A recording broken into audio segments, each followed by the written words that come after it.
Let's begin by telling you that the Rivers Elders and Leadership Forum has called on President Bola Ahmed Tinubu to call the FCT Minister, Nyesom Wike, to order over statements capable of igniting crisis in the state. The FCT Minister had made the comment on 31st of August 2024 while reacting to the PDP governor supporting Governor Siminalayi Fubara. Speaking on behalf of Rivers Elders and Leadership Forum, former governor of the state and chairman of the forum, Rufus Ada George, reminded Wike of the importance of the office he holds and the responsibility expected of him by the Nigerian state. The Rivers Elders, in their statement in an open letter to the president, maintained that the statement credited to the minister is mischievous and unacceptable. We at this forum believe that the above statement and threats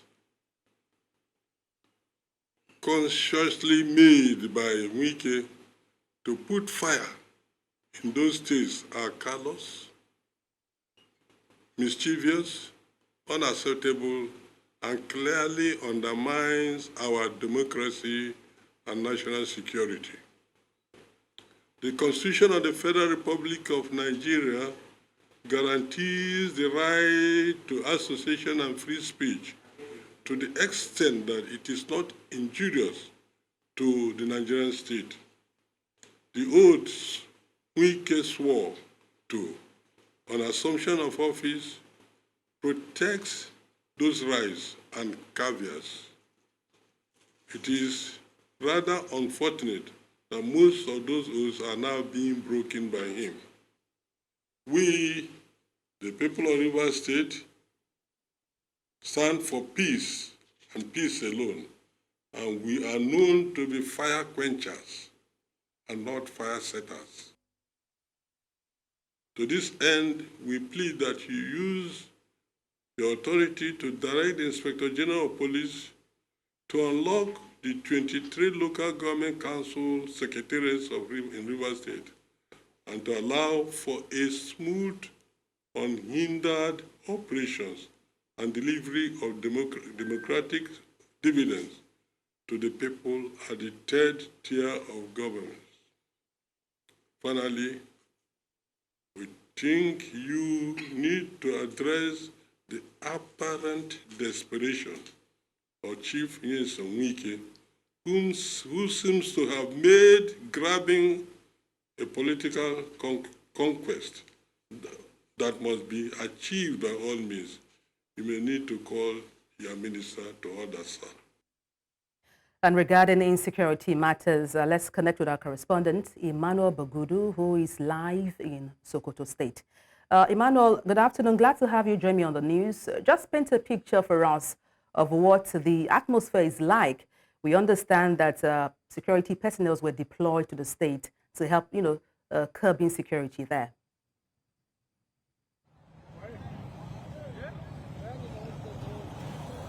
Hello, can you repeat your question, please? I can hear you, Emmanuel Bagudu. I was asking how are residents reacting to the presence of security personnel deployed to Sokoto State?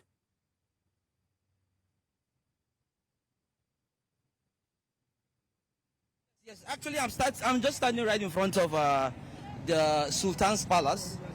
Yes, of course, just in front of Sultan Palace. I actually thought the reactions had actually died down, but just this evening, a lot of people are still talking about the killing of the Emir of Gobir, and they are actually, raising a lot of issues. There's a lot of questions. Quite a lot of them wanted to speak, but of course, the heavy downpour we have a heavy downpour here, just scattered a lot of them were agitated just this morning in front of the Sultan Palace trying to express themselves. And all they are trying to say is that they should be given insurance to go in and, fight these insurgents. And that the killing of the emir is so unfortunate, and that anytime they make up their mind, they are going to, fight these insurgents, fight these terrorists, they don't have any assurance that when they are killed, their families will be taken care of. So a lot of those are the agitations they were expressing just this evening in front of Sultan Palace, right in front of the Sultan's Road. But unfortunately, because of the rain, a lot of them just dispersed. But we'll keep you posted on latest developments. We have another gentleman here who wants to speak to us about his mind about the current agitation about the killing of the emir. aka yi da kuma rashin tsaro a Najeriya. To ni dai gaskiya a matsayina na musulmi ban ji daɗi akan haka da ta faru ba, saboda abubuwa ne waɗanda ya kamata shugabanninmu su sa hikima da tausayi da imani na cewa gabaci ne an ka ba su akan kula da rayuwarmu da dukiyoyinmu da kuma wuraren da ya kamata mu nemi abin da muka cire sauransu. Da haka da Allah ina roƙonsu su sa kishi akan mai da hankali ga abubuwan da ya zama alheri ga ƙasarmu da rayuwarmu kuma da ci gabanmu na yau da gobe.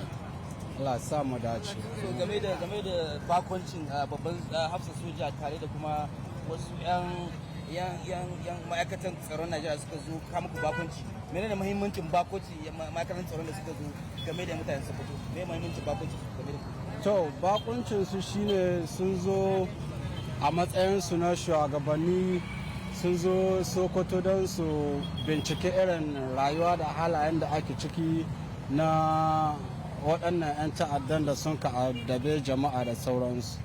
To su ma muna ba su shawara da Allah su sa kishi ga tura magabatansu ko kuma yaransu wajen neman waɗannan mutanen don kawar da waɗannan matsalolin da sun addabe jama'a. So na gode, sunka kuma malam. Sunana Muhammadu Aminu.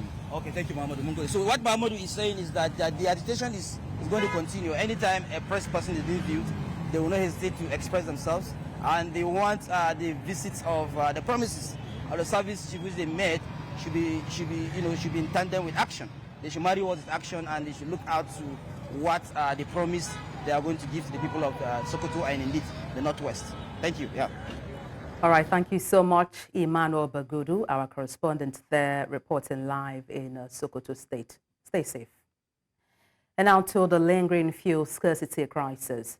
Nigerians are eagerly anticipating the release of petrol from the $20 billion Dangote Petroleum Refinery as the Nigerian National Petroleum Company Limited, NNPCL, announced plans to lift the products from the refinery on September 15th. NNPCL, however, emphasized that petrol prices will be determined by foreign exchange rates and market forces due to the deregulated nature of the market.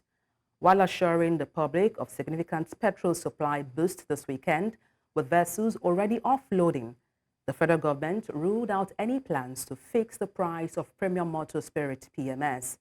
NNPCL noted that foreign exchange challenges have been a major factor driving petrol price fluctuations, which are now regulated by free market dynamics under the Petroleum Industry Act. And to dissect this, we're joined by finance experts Gbolahan Olojede. Good evening. Glad to have you join me on the news. Nice to be on the program. All right. Let me kick off by asking what your assessment is of this continuous fuel scarcity in Nigeria. Well, obviously, there are complications around supply issues. Once the supply is not there, either because we failed to meet our obligations under previous supplies, or there are other supply disruptions, the scarcity will show up again. But I think at the heart of the scarcity is also the issue of price. For the ongoing one, at some point there were comments from NNPC. In fact, at some point we were told that it was thunderstorm that was affecting the offloading of vessels until recently when they came up to say, look, we are indebted. And maybe some of the reasons why they're not getting the supply is because they're not meeting the obligations promptly to the debt, to the creditors who they are owing. So ideally, hopefully now that we have Dangote refinery coming into that space, maybe the issues of supply problems might be doused, and we hopefully should have some reprieve from this continuous bouts of fuel scarcity that we have been experiencing. Well, we're looking at the potential of Nigeria, I mean, being the largest producer of crude in West Africa of all the 54 African countries, and we happen to import petrol. What would you say is the underlying factors affecting this continuous supply of petrol in Nigeria? And then how can it be addressed once and for all? Well, it's a fairly complicated issue. In the midst of the problem is corruption and lack of transparency on one side. In the midst of it also is a subsidy regime that has been introduced since about 1974. So you have a 50-year subsidy scheme. Dealing with that is a major problem as well.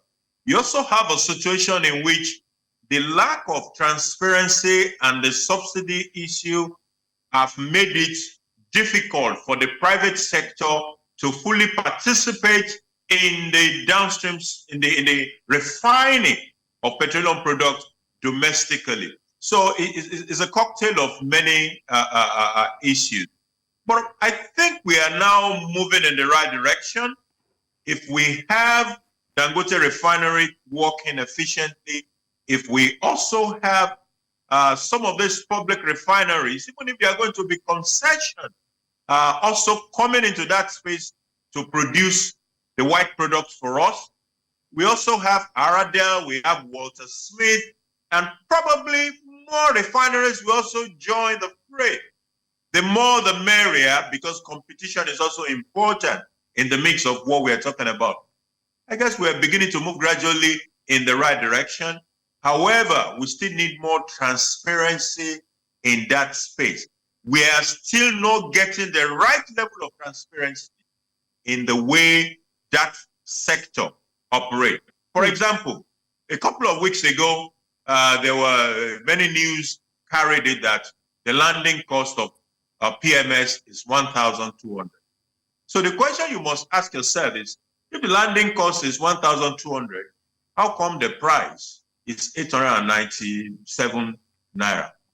It shows that while on one side we are saying there is no subsidy, in reality, according to the numbers being rolled out by NNPC itself, there is still a huge subsidy. So we need a bit more transparency. We cannot continue to assume that what the people like to listen to is lies and half-truths. Can we put the cards on the table and let us know exactly what the numbers are and where you are driving us to? As it is today, it is still a largely opaque sector.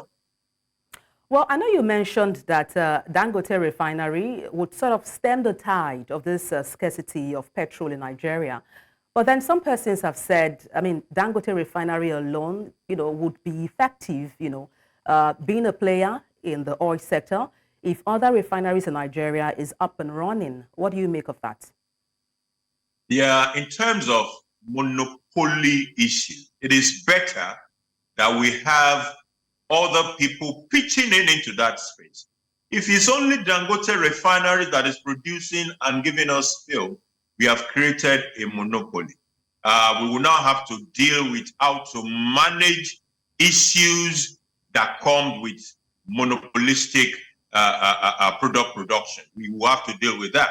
But the better thing will be that there are other producers, be it Port Harcourt refineries being concession to some private sector operators to manage it.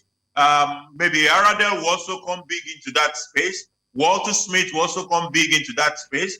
And if there is more transparency, there will be more players that will come into that space. And we can have some sort of competition. Otherwise, Dangote refinery alone, while it can meet our needs, if it is the only player in that space, then we have a monopoly and we'll have to deal with issues around monopolies. Well, indeed, we hope Nigeria finds a lasting solution to this continuous fuel scarcity. But thank you so much for your insight on the news. Gbolahan Olojede, financial expert. Many thanks indeed. Yeah, thanks for having me. The Nigerian government has launched a subsidized rice program aimed at easing the nation's ongoing food crisis. The initiative, spearheaded by the Ministry of Agriculture and Food Security, offers 50 kg bags of rice at a fixed price of 40,000 naira in an effort to curb racketeering and drive down soaring food prices. This intervention is part of broader efforts to tackle food insecurity and the rising cost of essential commodities worsened by factors such as COVID-19 pandemic, the Russia-Ukraine conflict, and climate change. Haruna Sule Abuto, Director of the Food Ministry and Strategic Reserve, outlined the eligibility criteria for purchasing the subsidized rice. He explained that each individual is limited to one bag and must possess a valid national identification number. Public servants are automatically registered under the Integrated Payroll and Personnel Information System. And to unpack this, I am joined by Jide Benson, Public Affairs Analyst. Good evening. Glad to have you join me. Thank you for having me. All right. What are your thoughts on these subsidized rice program for only NIN registered citizens? My initial thoughts are there we go again, or here we go again, throwing rice at every problem. And I don't know why the choice of rice. Beans is as expensive, gari is as expensive. Several other food items are as expensive. Food inflation at the moment is higher than headline inflation. So I wonder what it is about rice. And to now add a condition to making rice available, it is very discriminatory.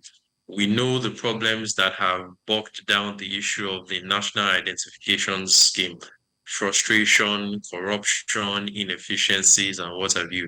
So what they're saying is that because you're not a duly, in quotes, registered Nigerian, you cannot eat. In any case, those who are going to be most affected by this are people that are in the lower economic rung of the ladder. So the person that lives in the inner parts of the cities, in the villages, in the remote towns and villages, who are not even bothered about NIN, because they would tell you that they don't need it for anything. All they are concerned is that to be able to live, to be able to eat and live per day. They don't have in their estimation anything that they will need the NIN for. So why are you compelling me to get something I'm not going to use? And those people cannot even afford the sack of rice if you bring it down to 10,000 naira. So I worry at how the government has arrived at this time. Now, talking about the price of rice, you reference 10,000 naira not still being, affordable by the average Nigerian. Looking at this initiative now, what should be the conduct of these sale of bags of rice? Recall that there was stampede where about 7 died in February when the Nigerian Customs Service sold a bag of rice for about 10,000 naira. When you create excitement where people are hungry, and that excitement is around food, of course, you'd expect chaos. You'd expect stampede. Now, people are going to come up with phony ideas of how to get their NIN between now and whenever the rice goes on sale, or to places where they're going to be able to get it on sale. Now, the number of people who even already have the NIN are more than the number of people who would have access to this rice. If the government attends to issues around securities, where farmers are able to go back to the farm, there will be increased food supply. And the situation that we're having where the government is having to wait in time and again will be reduced. Those who farm rice regularly and those who farm rice on a large scale where they have paddy or what have you, they need to be able to go back to the farm on a steady basis. The life of some people is completely agrarian, and because of security issues, they're not able to attend to it. So whether we sell the rice for 10,000 naira or 50,000 naira, and now add a condition to it, we're still going to continue to have a crisis on our hands. The food inflation is a result of certain things that need to be done. And until those things are done, we will continue to come back to this on a regular basis. Now, you've talked about, you cited the example of the customs selling rice for 10,000 naira at some point. Where did they get that? Where did they get that from? It was seized from smugglers. Why are people smuggling rice? It is because they are importing it, and the government is trying to frown at the importation of rice. And the importation is existing in part because local production is not able to cater to food demands. Now, talking about food inflation, what would you recommend or advise as a lasting solution to tackling food insecurity or inflation, as we know of it, in Nigeria? There are a lot of youths who are unemployed in towns and villages around the corner, around the country. Mobilize these people to be part of the security apparatus, whether as vigilante or what have you. Time and again, there's been talk about a second level of policing, whether we call it vigilantes or state police or what have you. There are teaming youths who can protect their own spaces where they will consider as their own areas of influence because they have vested interest. If these people are brought together to provide a wall around the farm settlements, around large farm settlements, we would have reduced insurgency that is preventing people from going to their farm. Nobody wants to go to their farms when they know that they can be killed on the farm. Nobody wants to go to the farm when they know that when they leave, cattle can come there and eat up all their food. So there's got to be increased concerted efforts, security, that would help us to address this issue of food inflation. Now, don't forget that there's a saying that when hunger is taken out of the poverty equation, the poverty is half solved. So we need to address the issue of security. It's very fundamental, and in doing that, we'll be solving part of the food problems. Thank you so much for your perspective on the news. Jide Benson, Public Affairs Analyst. Thank you. Many thanks once again. No fewer than 20 persons have been confirmed dead in the last 2 weeks in Gashua, the headquarters of Bade Local Government Area of Yobe State, following the collapse of houses due to heavy rainfall. The executive chairman of the local government area, Ibrahim, said the number of the persons displaced has risen to about 3,000, as many of them are now taking refuge in 3 designated camps. According to him, the government is providing the immediate needs of displaced persons, such as food items, medical care, hygiene kits, clean drinking water, and food to protect them from any disease outbreak. Ibrahim is seeking more support from the federal government and donor agencies.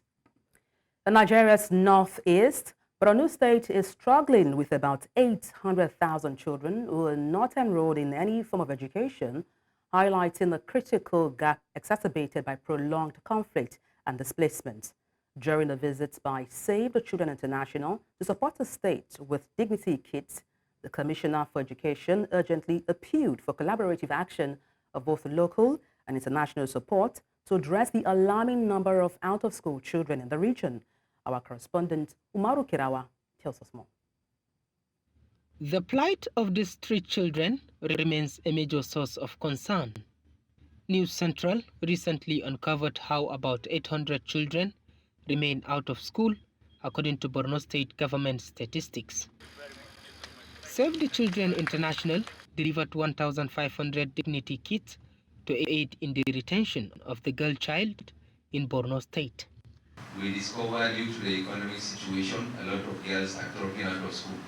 And so in our little support to close up the project, we are here to support the government with a little token we can. We actually target very poor families with out-of-school children. We give them income-generating activities so that they don't send their children to go out hawking instead of going to school. In 2021, the report had it that we had 1.8 million children out of school. Today, as it stands, we have less than 800,000. So with combined effort, we have been able to create access for more than 1 million. I was talking to UNICEF the other day. I said, my focus in this school session would be retention. How do we keep them in school? Fine, we have created a lot of access. We have taken 1 million. But if we don't keep this 1 million in school, it will be a never-ending cycle. They will drop out of school. The government called for increased support and resources from international donors and non-governmental organizations to ensure that all children have access to quality education and a brighter future. Eventually, those children will end up in schools? How do we deal with children that have seen extreme violence? You see, conventional education textbooks do not teach you things like this. And that is why we need organizations like yours to give us high-level training for us to begin to think of what to do and to step down those kind of trainings to people who would eventually handle these children. The commissioner emphasized that without immediate intervention, the educational future of these children is at stake as the state government seeks to tackle the challenge. In Maiduguri for News Central, Umaru Kirawa. The Bauchi state government says that it has reduced the number of out-of-school children in the state from almost 2 million to less than 1 million children, saying this has been possible through a coordinated approach to improve education in the state. The secretary to the state government was dismissing allegations of non-performance and failing to fulfill its promises to the people of the state, says that the state government has performed exceedingly well in the areas of infrastructure, education, tourism, ensuring peaceful coexistence between people of different faiths. Amadine Uyi tells us more. With almost 12 million in population, Bauchi is one of the largest states in the country. Also the home of the popular Yankari Game Reserve. Bauchi is the 5th largest state in the country in terms of landmass. While the state has come under the spotlight in recent times, the state government says that much has been achieved in the area of education, especially basic education, as the number of out-of-school children has been reduced to less than 1 million children. Bauchi State is doing everything it can, and we are still doing it. In our response to the allegation that we have 1.6 million at 2019, we showed that we have reduced it now to 700,000 because we have built schools. We have, in conjunction with the UBEC, the Universal Basic Education Commission, we have our own BASEC in Bauchi State that is also doing that. We are building schools, functional schools. We're training our teachers, and that's why Bauchi is getting a lot of support from the international and multinational donor agencies. The secretary to the state government spoke to News Central Television, saying that much is being done to improve access to healthcare through investment in the state's primary healthcare sector and the building of capacity of healthcare personnel. We have one functional public health center in each of our wards, and we have 323. And we have gone beyond that. We also have a revolving fund where monies are made available for the drugs and is sold to people, and then the money is being used again without the intervention of government to buy further drugs. So our primary health centers are functioning. He adds that the state government is already making plans for the future and has ensured that politics does not stall its development. The council approved a 10-year development plan for the state.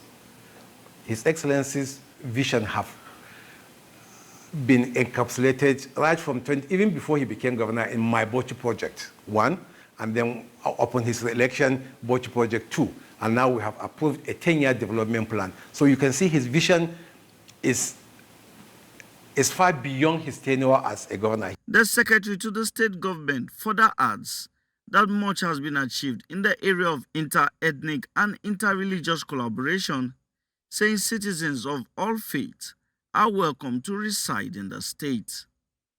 In Abuja for News Central, I am Amadine Uyi.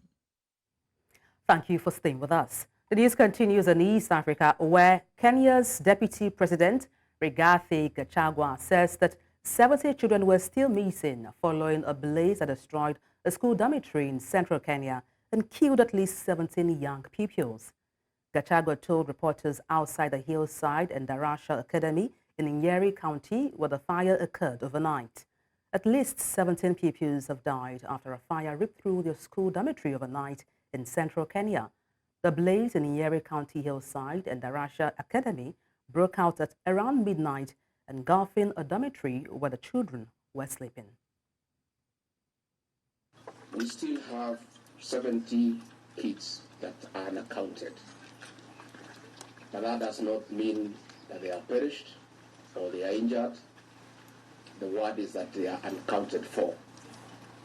We are praying and hoping for the best, and this is where I need to make an appeal.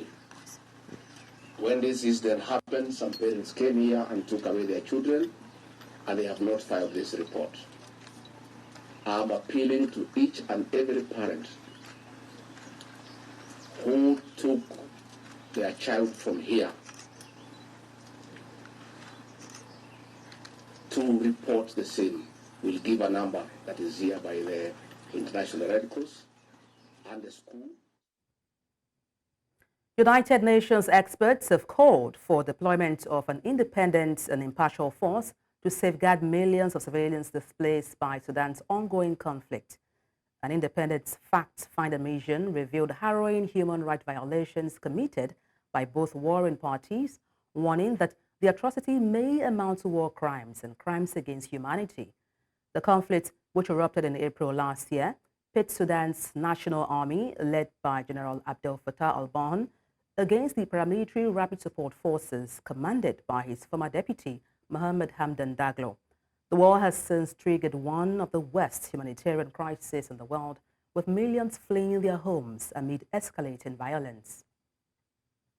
Investigation have found that both parties and their respective allies have committed large-scale violations of human rights and international humanitarian law since the start of conflict in mid-April 2023. Many of these amount to international crimes. In particular, we have found that both SAF and RSF conducted hostilities in densely populated areas, in particular through constant strikes and artillery shellings in different cities, including Khartoum. Of our findings and failure of the warring parties to protect civilians underscores the need for urgent and immediate intervention. Our report, therefore, calls and recommends for the deployment of an independent, impartial force to protect civilians in the country. We call on all states to abide by their international legal obligations under the arms embargo and reiterate, or rather caution, that those supplying arms may be complicit in serious violations of human rights and international humanitarian law. In the context of the current conflict, civilians, an overwhelming majority of whom are women and children, or women and girls, were and continue to be targeted with sexual violence, in particular rape, gang rape, by both parties to the conflict. Human Rights Watch has welcomed the release of several Ethiopian opposition politicians from the Oromia region after spending 4 years in detention. The freed individuals are members of the Oromo Liberation Front, OLF, a group that advocates for the Oromo people who make up about a third of Ethiopia's population but have long felt marginalized. The OLF, which renounced the armed struggle in 2018, has accused Prime Minister Abiy Ahmed's government of closing its offices, obstructing participation in election, and imprisoning its leaders. Those released include Abdi Ragasa, Michael Boran, Kenasa Ayana, Lami Benya, Gada Ojira, Gada Gabisa, and Dawit Abdata. Details surrounding the release remain unclear, and the Ethiopian government has yet to comment on the matter.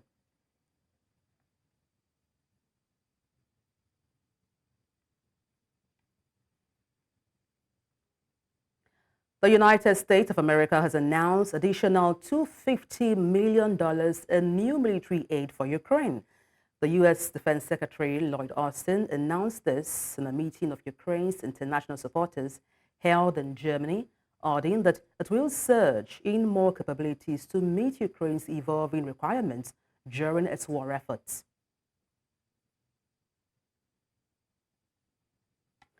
The United States and China are moving forward with plans to reduce emissions of methane and other highly polluting non-CO2 gases. U.S. Climate Envoy John Podesta met with Chinese officials in Beijing, hailing excellent talks and pragmatic results in cooperation. The two sides agreed to hold a summit on non-CO2 gases, which account for half of global warming. China the world's leading emitter of greenhouse gases, may be nearing peak emission, a crucial moment in international efforts to limit global temperature rise. 我听说这次的北京会谈，谈得还是顺利的，双方进一步对表，那么也明确了我们共同努力的方向。对外释放了我们中美两个大国，那么还是要合作，而且能够合作的这样积极的信号。The 20s, ably led by your colleague, the Special Envoy Liu Jiamin. We had excellent discussions. We discussed the importance of a successful COP29, including on the multilateral issues. We have some differences on where we start, for example, on climate finance, but we, I think, have narrowed the ground there. We made Giselle Pellicot, a French woman whose husband has confessed to enlisting dozens of strangers to rape her while she was drugged, says she chose a public trial to raise awareness of the horrific abuse she endured. The accused, a French pensioner, went on trial on Monday, facing charges of facilitating the rape of his wife by scores of men aged between 26 and 74 after drugging her. The case has shocked the country. According to her lawyers, Giselle was so heavily sedated that she remained unaware of the decade-long abuse. The victim's husband, Dominic Pellicot, is at the center of the case. Police have also documented a total of 92 rapes involving 72 men, with 51 of the perpetrators identified so far. Après Gisèle Pellicot, hier, que vous avez entendu et qui est bien évidemment la principale victime, et on sait à quel point elle l'a été, c'est plus généralement toute une famille qui est indirectement mais durablement, sévèrement percutée. C'est une famille aujourd'hui sous les décombres, très clairement. Elle sait aussi, cette famille, car elle nous en a parlé, nous a demandé de faire cette déclaration, que ce dossier n'est qu'un torrent de larmes et que ces larmes sont partagées également dans les autres familles, celles de ces accusés, ces familles qui n'ont rien demandé non plus.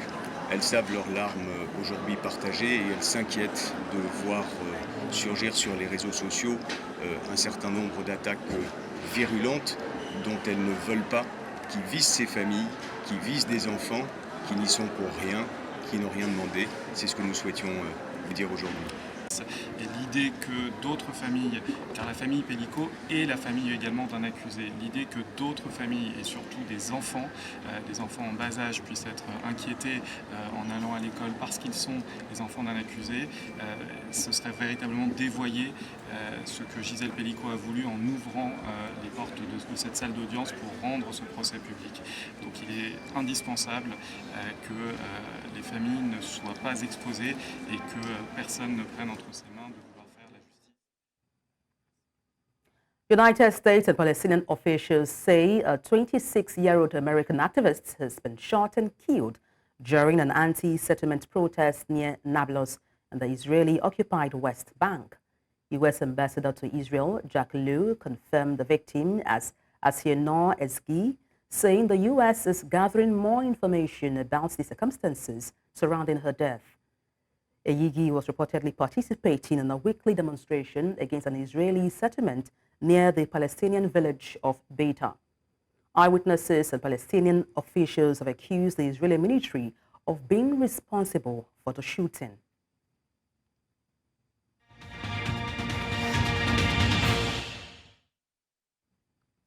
In business, a Global Africa Business Initiative, GABI, is the premier African private sector-led global platform that galvanizes leaders in the private, public, and social sector to invest in Africa.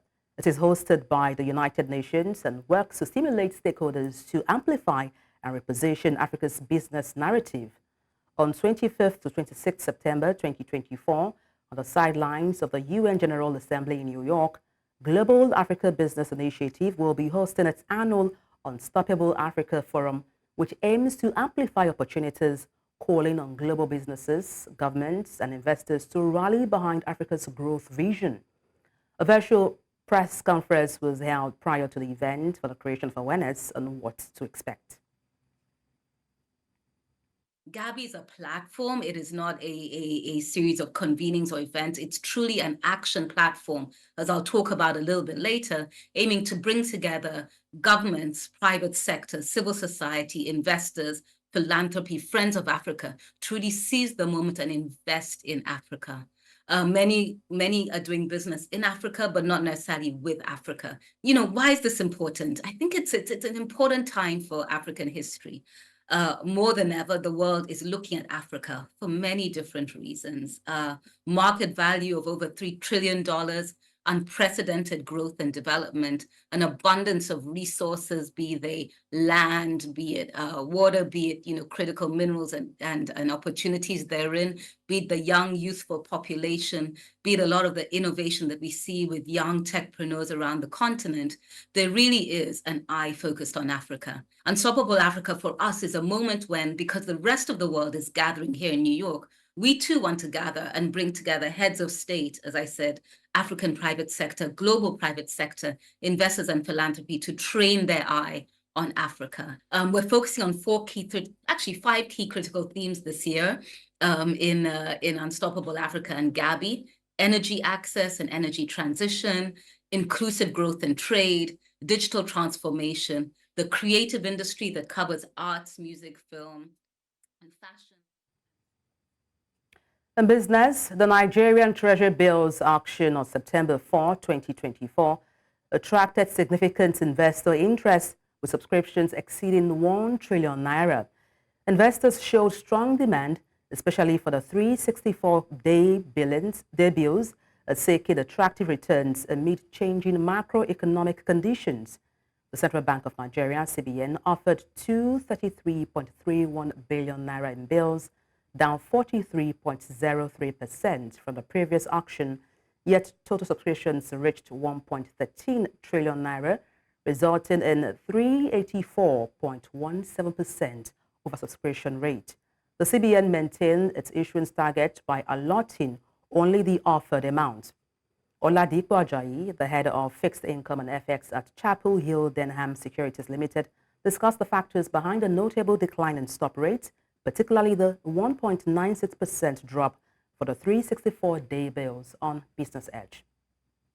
One of the things is that I will say I mentioned earlier on the trajectory of markets in terms of inflation figure. Another thing also is the fact that there's a lot of liquidity that's actually coming in this month of September and the month of October. When you look at the total expected coupon rate, coupon payment for the month of September, it's over 600 billion.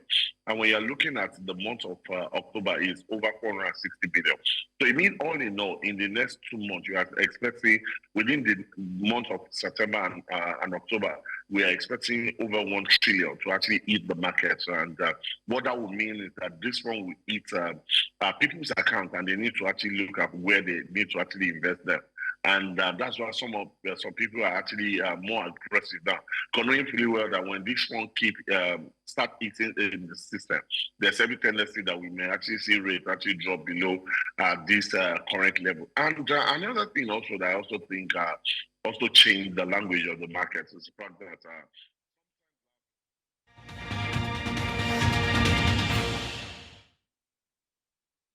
the city of Paris will honor murdered Ugandan Olympic runner Rebecca Cheptegei by naming a sport facility after her, as announced by Paris Mayor Anne Hidalgo. Cheptegei, who competed in the women's marathon at the Paris Olympics last month, died on Thursday from severe burns after her boyfriend doused her with petrol and set her on fire at her home in Kenya. The 33-year-old made her Olympic debut in women's marathon in Paris, finishing 44th. According to police and doctors, she suffered 80% burns after being attacked in front of her children on Sunday by her Kenyan partner, Dixon Ndema. Her death, described by the United Nations as a violent murder, has sparked widespread condemnation.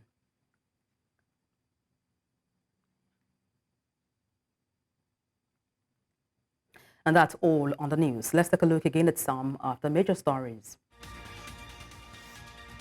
Rivers State elders have asked President Tinubu to call FCT Minister Wike to order over threats to PDP governors. Flood has killed 20, displaced 3,000 in Yobe State.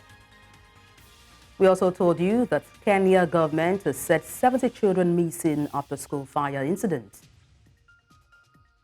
Send your eyewitness report to the WhatsApp number on the screen and follow us on social media. We are at New Central TV. You can watch us live on DSTV, channel 422, Star Times, channel 274, Abo TV, and YouTube. Many thanks for watching. I am Adebola Adedugba.